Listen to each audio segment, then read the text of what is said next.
Okay, I am shaking while typing this. I have been keeping this inside for weeks now, and I am finally ready to just let it out. Maybe because I am too angry to hold it anymore. Maybe because my phone is literally blowing up from people who were at that dinner acting like they have no clue why I left. Like I just casually walked out for no reason while 6 months pregnant. Okay, so, here is the full story. And I am not going to sugarcoat it. I guess the first weird thing was how quiet he was when I told him I was pregnant. We had been trying. For years.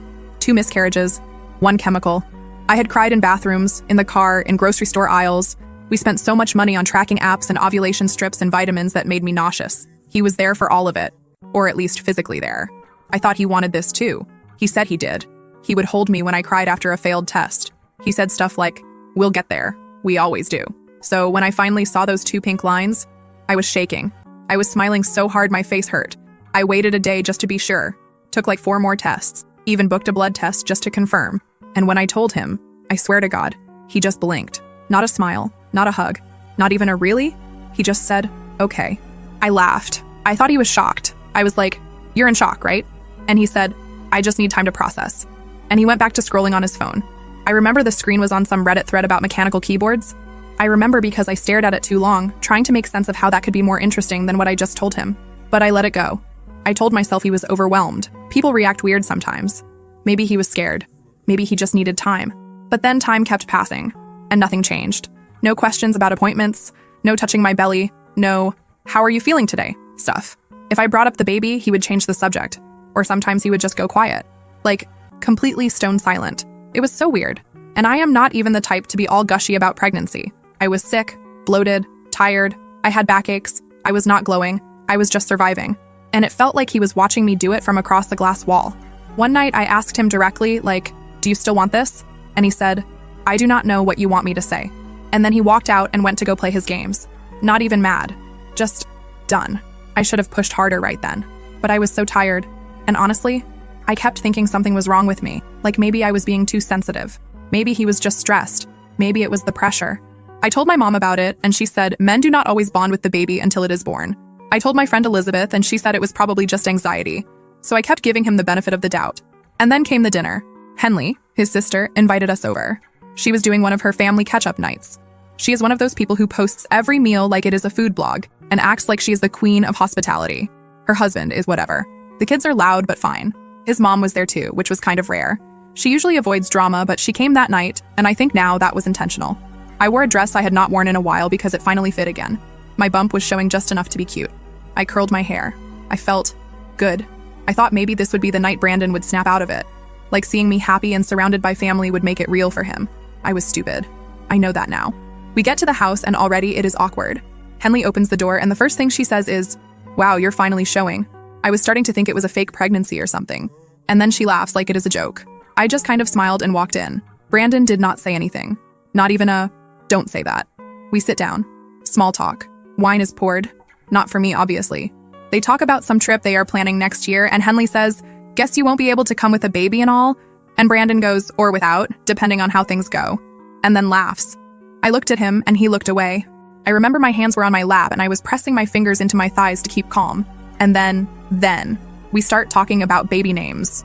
I had not told anyone yet what names I was considering, but I mentioned one, just one, that I liked.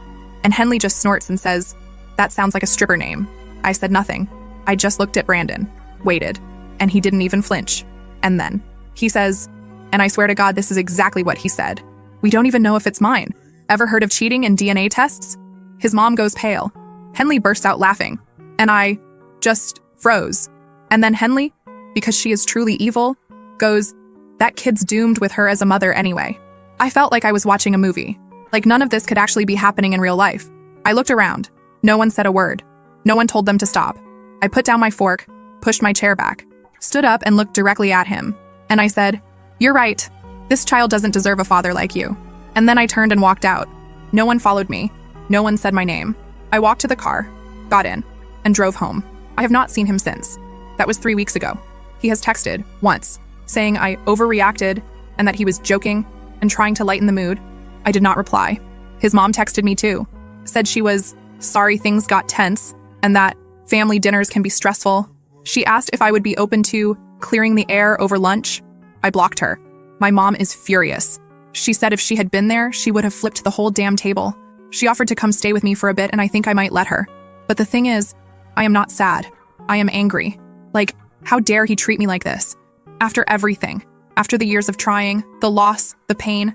How dare he act like this baby is a burden, or worse, a weapon to use against me in front of his family. I am carrying our child, and he humiliated me like it was a game. So no, I am not sad. I am done. I am going to raise this baby without him.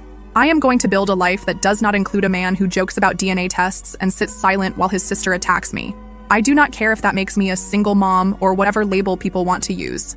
This baby will never have to wonder why their mom stayed with someone who treated her like she was disposable. And Brandon? He can sit with his little jokes and his silence and wonder why the room feels so empty now. I guess that is the part I cannot stop thinking about, how quiet it got when I stood up. Like they all knew, deep down, that I was the only one willing to say what needed to be said. And now I am making plans. I have an appointment next week to talk to someone about my options.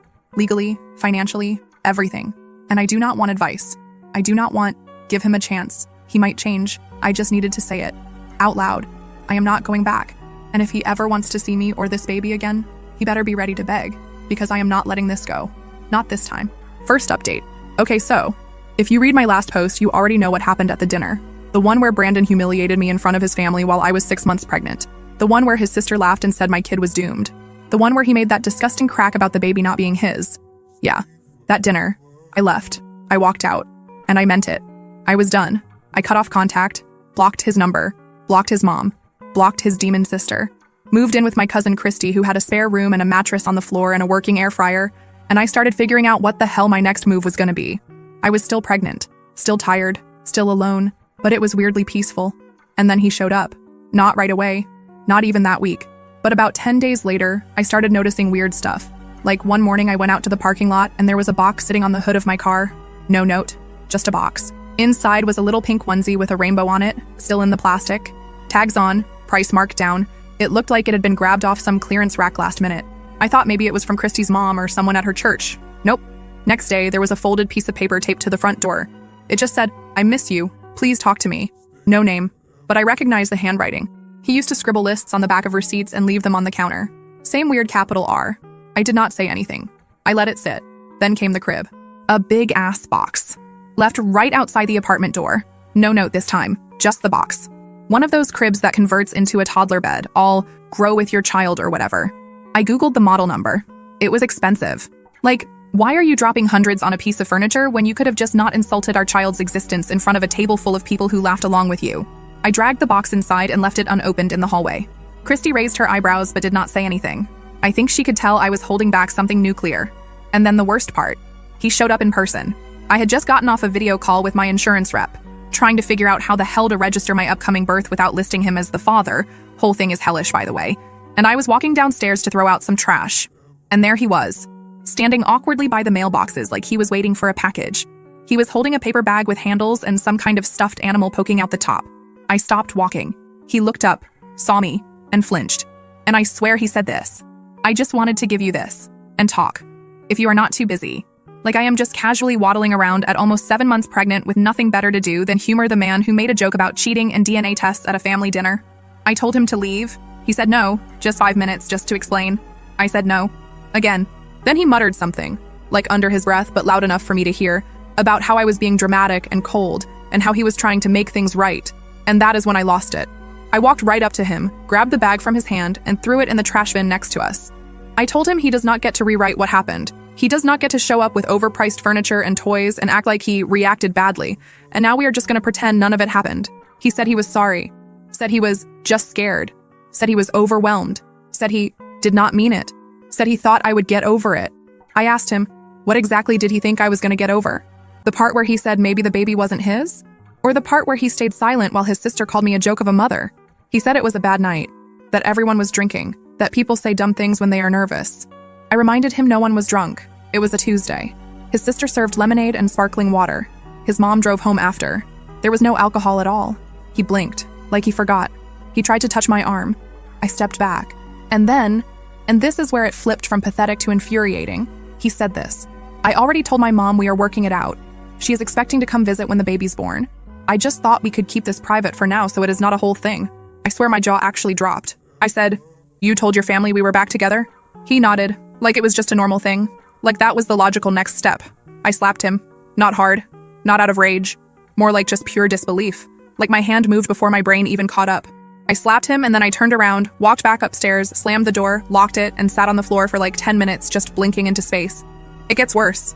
A couple days later, I get a call from Elizabeth. She says she ran into Henley. Yes, that Henley. And Henley apparently started talking like nothing ever happened. Said she was so excited for the baby. Said she was glad things were smoothing out. Said she knew Brandon would come around eventually. So now I know what the crib and the onesie and the stuffed animal were really about. It was not about me. It was not about the baby. It was about optics, about saving face, about making sure he still looked like the golden boy who got his act together and made it work with his baby mama. I was fuming. So I did what I should have done the second that crib showed up. I dragged it back down to his mother's house. Yes, I did. I strapped the box into Christy's car with bungee cords and I drove it right over to his mom's house. Not even a text. Just knocked on the door and waited. His mom opened it, looked surprised, said, "Oh, hi, you look well." I said, "Is Brandon here?" She said, "No, he was at work." I said, "Good." And then, and I will never forget this, I pushed the box inside the doorway, walked in, and said, "Just returning the lie he sent me." She looked confused. She said, "What do you mean?" I said, "Your son told you we are working it out. We are not, and we will not be. And if you show up at the hospital, or at my apartment, or anywhere near this child when she is born, I will file a restraining order so fast it will make your head spin." Then I turned to leave, and she said quietly, like she was trying not to escalate, "You are making this harder than it has to be." And I just laughed, like actually let out a laugh. Because that is the thing, right? Women like me are always making it harder, always overreacting, always too emotional or too angry, when we do not let people get away with treating us like garbage. I walked out, slammed the door behind me. I have not heard from him since. Not directly anyway, but I know he is still trying to spin the story. I heard from a mutual acquaintance that he is telling people I had a hormonal breakdown, and that he forgives me, even though I lashed out. He is painting himself as the forgiving one, the mature one. I am not even surprised anymore. It is just what he does. Makes a mess, then plays the hero for cleaning it up. But here's the thing. I am not cleaning it up for him. He can keep his crib. He can keep his stories. He can keep pretending this baby was ever about him. Because the truth is, he never wanted to be a dad. Not really. He liked the idea of it. The role, the image. But the second it became real, the second it involved sacrifice or discomfort or God forbid accountability, he folded. And now he is trying to glue the mask back on. But I already saw his face. I am getting closer to my due date now. I have a plan. I have support. Elizabeth is going to be with me when I go into labor. Christy already packed a bag for the hospital. We are figuring it out. Second update. Okay, so I know I said I was done with him after the whole crib stunt and fake reconciliation lie. And I was. But what happened after that? Yeah, no one could have prepared me for that. My daughter was born in early spring. She came a little early but healthy. Wide eyes and a little wrinkle between her eyebrows like she was already suspicious of the world. Christy was with me in the delivery room. Elizabeth came the next morning with bagels and a balloon that said, "You did it, bitch." I did not tell him. I did not tell his sister. I did not tell anybody from that side. And I did not put his name on the birth certificate. Some people said I was being harsh, that he had a right to know. But he gave up that right the second he turned my pregnancy into a punchline. The second he let his sister laugh in my face and said nothing. The second he decided to rewrite reality instead of apologizing. I was not playing games. I was protecting my kid. Anyway, a few months go by. I am adjusting. Not sleeping much. Figuring things out one crisis at a time. Formula stains on every shirt I own. I forget what hot coffee tastes like. You know the deal. And then one night, I get a message. Not from him. Not from anyone I expected. It was from Carter. Now, Carter was Brandon's best friend for a long time. They kind of drifted apart a couple years before all this. I never knew why. They were inseparable for a while, and then suddenly they stopped talking. Brandon said Carter got weird, started blaming him for stuff. I did not push. I figured it was guy drama. So Carter messages me totally out of nowhere. Just says, "Hey, I heard what happened. I know it is none of my business, but there is something you should probably know. It might explain a lot." I stared at the screen for a good 10 minutes. I was tired. Baby was sleeping on my chest. I almost ignored it. But curiosity won. I said, "Go ahead." And then he hit me with it. Okay, so apparently, back when Brandon was in his early 20s, he got someone pregnant. Not me. Not an ex I knew about. Someone he dated for like 6 months. They were not serious. She got pregnant. She told him. And he freaked out. Not just, "I am not ready," freaked out. Like full-on meltdown. He begged her not to have the baby. Said he was not cut out for it. Said it would ruin his life. She ended up terminating. And Brandon, he never got over it. But not in a grief way. Not like he was sad about losing a child. More like he felt betrayed that she made the decision without keeping him in control of it. According to Carter, he twisted the whole thing in his head, convinced himself that pregnancy, power trap, that women use babies to manipulate, that it is always about power.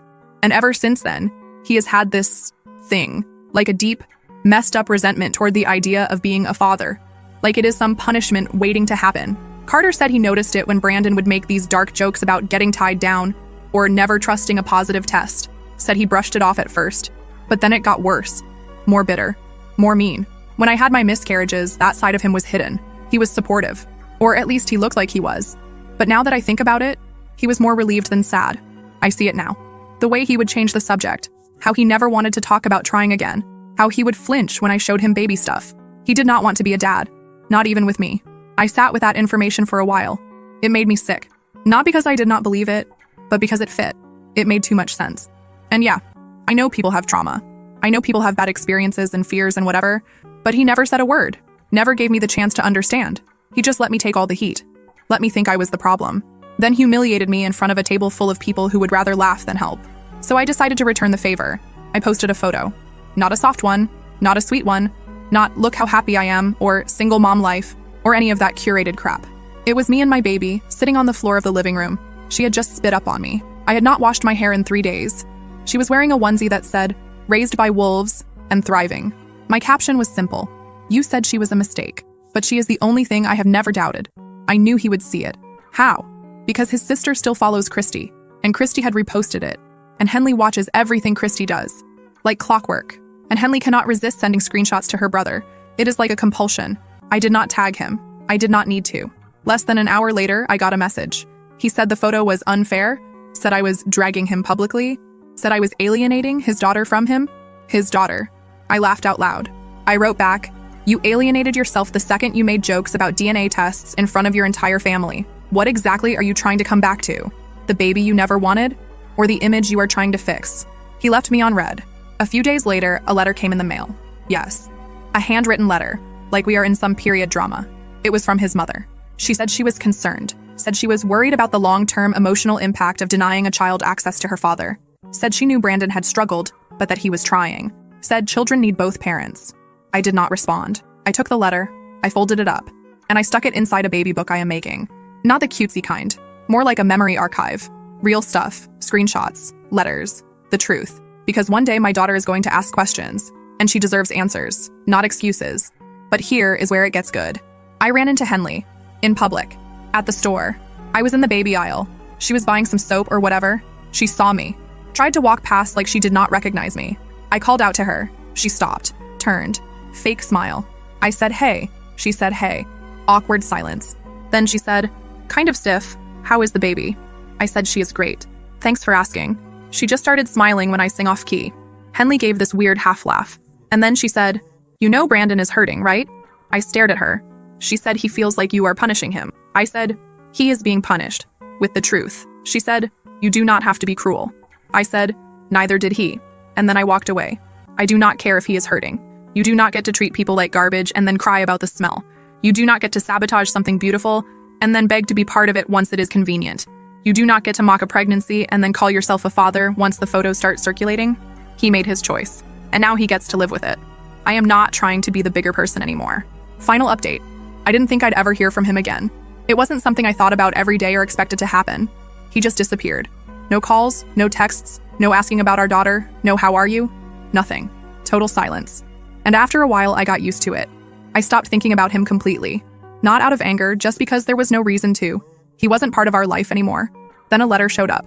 Plain envelope, no return address, just my name on it. I thought it was junk mail at first, but when I picked it up and looked at the handwriting, I recognized it. I hadn't seen it in 6 years, but I knew exactly who it was from. I opened it in the kitchen while my daughter was brushing her teeth and I had laundry going in the background. I didn't expect much, but it still pissed me off. He said he'd been in therapy, said he was sorry, said he'd made a lot of mistakes and was trying to be better, said he thought about our daughter all the time, said he knew he didn't have a right to anything, but if there was any way I'd let him just see her, even from far away, he'd be grateful. I read it once, folded it up, put it in a drawer we mostly use for pens that don't work and expired coupons. I didn't answer right away. I didn't even tell anyone. Not Christy, not Elizabeth. I just sat with it for a while. Not because I was confused, but because I wanted to think it through before reacting. After all these years, he suddenly wanted to show up again. I didn't believe the timing was random. It never is with people like him. They only come back when it starts to bother them. And I wasn't thinking about doing this for him, or for me, or even for our daughter, really. I just thought, maybe it's better if he sees what he walked away from. So I texted him from a number I don't use anymore. Saturday, 3 p.m., Lakeside Park, bench by the willow. You sit. You do not approach. You do not speak to her. 10 minutes. That's all. He replied an hour later. Said he'd be there. Said thank you. I didn't respond. My daughter, I'll call her Jay, is 6 now. She's smart, curious, always asking questions, always jumping from one thought to the next. She still doesn't really ask about him. She knows she has a father somewhere, but it's not something that seems to weigh on her. She doesn't feel like she's missing anything. I told her we were going to the park. I didn't say anything else. She grabbed her purple hoodie and asked if we could get ice cream after. That was it. When we got to the park, it was quiet. Not a lot of people around. She ran ahead like she always does, trying to balance on the edge of the path like it was a tightrope. I saw him before he saw us. He was sitting on the bench, I told him. Looked a little thinner. Same haircut. Same way of fidgeting with his hands when he's nervous. He was staring at the ground. When he looked up and saw her, he froze. She didn't even notice him. She was too busy looking at a ladybug on her sleeve and yelling for me to come see it. I walked up slowly. Didn't get too close. He stood up. Looked like he wanted to say something. I stopped a few feet away and told him quietly that this was his one chance, and he needed to remember what he said all those years ago. I reminded him he was the one who said he didn't want her, that he said it wasn't his, that he made jokes in front of his family and watched them laugh while I sat there pregnant with the child he was already rejecting. I told him that I didn't care if he had changed, that it didn't matter what he felt now. He left. He stayed gone. And she grew up without him. And she's fine. He didn't argue. Didn't say anything. Just looked like he was trying not to fall apart. Jay ran back to me, holding a rock that she said looked like a potato. She smiled. Told me she wanted to keep it as a pet rock. I said okay. She asked if we could get ice cream now. I said yes. We started walking away, and she waved at him without thinking. Just a polite wave the way she does with strangers. I looked at him one last time and said, "You've seen her. That's more than you earned. Don't contact us again." Then we left. He didn't follow. I don't know what he thought would happen. Maybe he thought seeing her would change something. Maybe he thought she'd recognize him somehow. Maybe he thought I would. But she didn't. And I didn't. He missed everything. 6 years of firsts. 6 years of scraped knees, birthday parties, bedtime stories, weird art projects, jokes that only make sense to her. 6 years of real life. He missed it all. And now he has to live with that. I don't feel sorry for him. I don't forgive him. I don't hate him either. There's just nothing left there. Not for me. Not for her. He got exactly what he gave us. Nothing. I didn't need to yell at him. I didn't need to cry. I didn't need to explain myself. I didn't need to prove anything. He saw her, and he saw that she's okay. Better than okay. She's happy, loved, full of her own ideas and her own world. And he's not part of it. And he never will be. The only thing he gets to hold on to now is the image of her walking away. And honestly, that's enough for me. Edit. For those asking, no, I'm not planning to tell my daughter who he was anytime soon. If she asks when she's older, I'll tell her the truth. But for now, she's just a happy kid. And that's all she needs to be. Edit 2. And for the people saying I should have let her talk to him, she didn't ask to. She's not missing anything. She has people who love her and who've been here the whole time. She's not lacking a father. She just never had one to begin with. There's a difference. Thanks to everyone who read all the way through. I didn't write any of this looking for advice or pity. Just needed to put it somewhere. Maybe for myself. Maybe for someone else who's been through something similar.